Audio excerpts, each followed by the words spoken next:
নমস্কার, প্রিয়াঙ্কাস ডায়েরিতে সবাইকে ওয়েলকাম। আজকে কিন্তু আমার সাথে তোমাদেরকে নিয়ে যাব আমার জীবনের এক নতুন অধ্যায়ের গল্প তোমাদের শোনাতে। তোমরা এর আগের ভিডিওগুলোতে দেখতে পেয়েছো আমরা পুরী গিয়েছিলাম, তো সেই পুরীরই আর একটা সাইট সিনের গল্প তোমাদের সাথে শেয়ার করব। আর কেন পুরী আমার কাছে এত স্পেশাল সেই গল্পও তোমাদের সাথে করব। তো শুরুতেই কিন্তু আজকে যাব আমরা চিল্কাতে। আর চিল্কাতে যাওয়ার আগে পেট পুজো করে নিতে হবে, তার জন্য একটু সবাই যে যার পছন্দ মতন খাবার খেয়ে নিলাম আর চলে আসলাম এই দিগন্ত বিস্তৃত সমুদ্রের কাছে চলে আসলাম। আর এবারে কিন্তু প্রকৃতি আমাদের এত সঙ্গ দিয়েছে আর এত অপূর্বভাবে নিজেকে সাজিয়ে তুলেছে যে সেটা আর কি এক্সট্রা পাওনা আমাদের কাছে। তো যারা যারা চিল্কা এসেছো তারা জানো যে এটা একটা দীর্ঘ অপেক্ষার কাজ, যে আদৌ ডলফিন দেখা যাবে কি না। তো সেই অপেক্ষা করতে করতে আমরা সবাই কিন্তু ক্লান্ত হয়ে পড়েছি, কিন্তু আমি কিন্তু প্রকৃতি দেখতে ব্যস্ত। আর তার মাঝে মাঝেই কিন্তু আমাদেরকে নিয়ে যাওয়া হচ্ছিল বিভিন্ন আইল্যান্ডগুলোতে, যেখানে বিভিন্ন রকম দেখাচ্ছিল ওরা ঝিনুক, মুক্ত। এই যে এখানে যেমন মুক্ত দেখাচ্ছিল ভেঙে ভেঙে, যে একেবারে ঝিনুক থেকে মুক্ত বের করে দেখাচ্ছে। তো সেগুলো দেখলাম। আমাদের মতন আরও অনেক অনেক বোট আছে। তো আমরা মোটামুটি দুপুরবেলায় 12টা থেকে 12:30টার মধ্যে এখানে এসেছিলাম।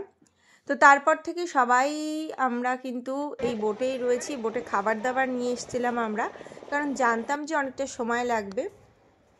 আর তারপরে দেখো আরও একটা আইল্যান্ডে এসেছি, আর এখানে এত অপূর্ব সুন্দর এই ঝাউবনের জন্য মানে চোখ জুড়িয়ে যাবে। সমুদ্রের মধ্যে একখণ্ড ঝাউবন, আর এখান থেকে কিন্তু সমুদ্রের একটা অন্য রূপ, যেটা মানে ভাষায় প্রকাশ করতে পারবো না।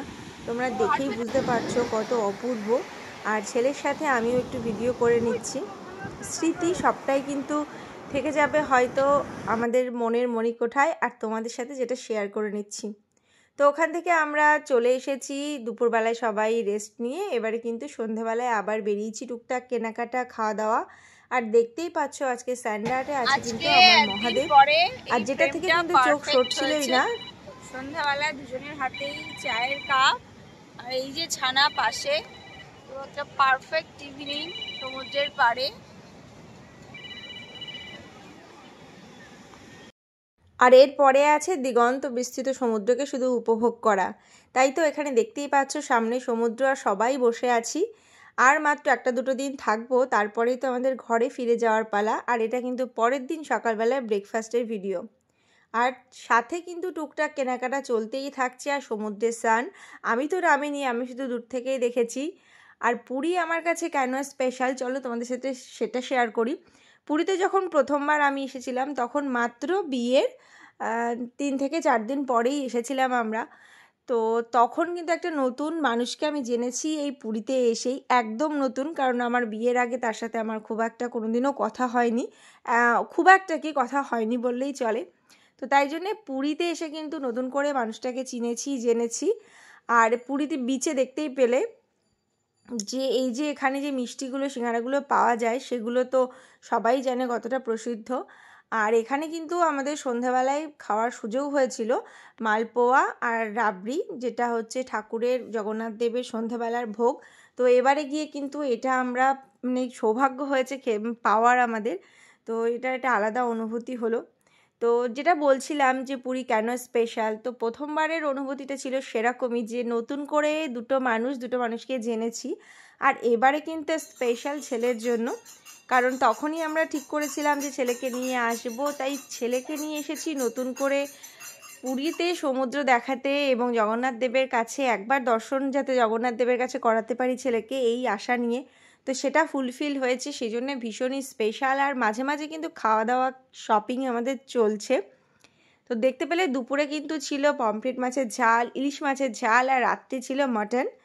তো সব কিছু খাওয়া দাওয়া করলাম, কেনাকাটা করলাম টুকটাক, আর তারপর কিন্তু চলে আসলো পরের দিন বাড়ি ফেরার পালা। তখন মানে সেটা অনুভব করে না, দূরে গেলেই এই যখন ফিল করছি যে আর 1 ঘন্টার মধ্যেই চলে যাব, সেই জন্য মনটা আরো বেশি করে খারাপ হচ্ছে।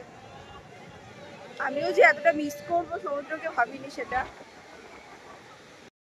আমি যেটা ভেবেছিলাম যে হয়তো ছেলের পরীক্ষার টেনশান বা বাড়ির বিভিন্ন, বাড়িটা ফেলে গেছি, বাড়িটা আমার ভীষণ প্রিয়, সেই টেনশানে হয়তো আমার আর মন খারাপ হবে না। টাটা।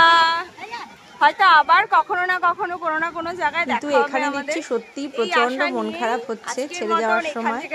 আর এবারে আকাশটা যে এত সুন্দর করে সেজেছিল, সমুদ্র আর আকাশ যেন মিলেমিশে একাকার হয়ে গেছে, দুজনে মিলে যেন অপরূপ সৌন্দর্য ঢেলে দিচ্ছে। আর এবারে বাড়ি ফেরার পালা। আমাদের বন্দে ভারত ছিল দুপুর 1:45-এ। আর এই যে দেখতে পাচ্ছ একটা মেঘ উঠছে। তো আমরা যেদিন ফিরলাম সেদিনই কিন্তু এখানে ঝড় হওয়ার কথা ছিল, তো সেই জন্যে এখান থেকেই শুরু হয়ে গেছে কিন্তু এই মেঘটা কিন্তু আমাদের সঙ্গে পুরো রাস্তা জুড়ে ছিল। আর ট্রেনে ওঠার সাথে সাথে কিন্তু অল্প অল্প করে বৃষ্টি শুরু হয়ে গিয়েছিল। তো এই যে এখন আমরা স্টেশনে ওয়েট করছি বন্দে ভারতের জন্য। সেখানে আসলে তো আমরা ট্রেনে উঠে পড়বো। আর তারপরে বন্দে ভারতের যে একটা অপূর্ব সুন্দর ট্রেন জার্নি, সেটা তোমাদের সাথে শেয়ার করব আমি পরের ভিডিওতে। সাথে থেকো, না হলে এটা অনেক বড় ভিডিও হয়ে যেত। তাই জন্যে আজকে এখানেই শেষ করছি। দেখা হবে আবার নতুন ভিডিওতে, সাথে থেকো, টাটা।